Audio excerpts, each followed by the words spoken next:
Hello all of student. अभी मैं आपको बताने जा रहा हूँ इंट्रोडक्शन ऑफ साइन वेव। आज का जो टॉपिक है वो साइन वेव के बारे में बताना है।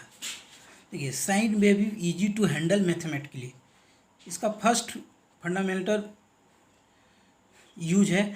ये साइन वेव को मैथमेटिकली ईजिली हैंडल किया जाता है। ये इंटीग्रेबल होने पे पुनः रिसीव हो जाता है। मतलब अगर इसको 1 से 2 बार इंटीग्रेट करके फिर से साइन वेव को लाया जा सकता है। जैसे एग्जांपल, अगर हम साइन वेव को इंटीग्रेट करते हैं तो कॉस वेव मिलती है, कॉस सिग्नल मिलती है। अगर कॉस को अगेन मैं इंटीग्रेट कर दूं तो वो क्या मिल जाता है, मेरे को साइन वेव मिल जाता है। उसी तरह अगर मैं साइन को डिफ्रेंशिएट करूं तो कॉस आता है, कॉस को अगेन डिफ्रेंशिएट कर दूं तो साइन वेव मिल जाती है। तो साइन सिग्नल ऐसा सिग्नल है जिसे हम इंटीग्रेट करके या डिफ्रेंशिएट करके अगेन रिसीव कर सकते हैं। देखिए, और आगे अब दूसरा point, the natural phenomenon like motion of simple pendulum and response of undamped system एक्सहिबिटेड sinusoidal character. ये जो होता है पेंडुलम का जो मोशन होता है साइनसॉइडल नेचर का होता है, और अनडैम्प्ड सिग्नल जो होती है आपकी अनडैम्प्ड सिस्टम वो आपका साइन वेव की नेचर का होते हैं।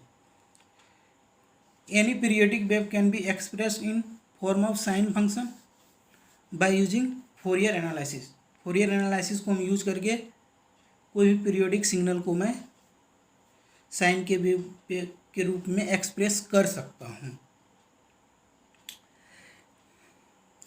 साइन वेव को लेबोरेटरी में जनरेट करना आसान होता है। It is very easy to generate in the laboratory. ये फोर्थ पॉइंट है। तो ये था साइन वेव का इंट्रोडक्शन, था साइन वेव के बारे में। अब मैं इसके फिगर के बारे में बता रहा हूँ। देखिए, सबसे नीचे आप इसका फिगर दिया गया है।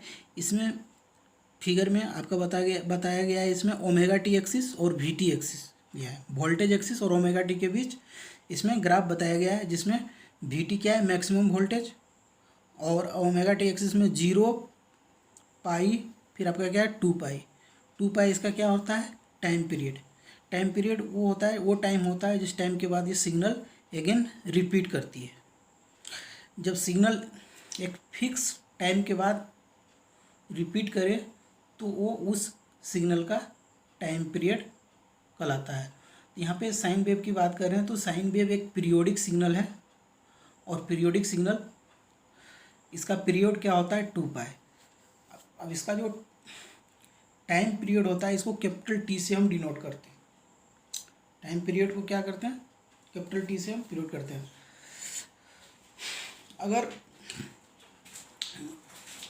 अगर मैं सिग्नल में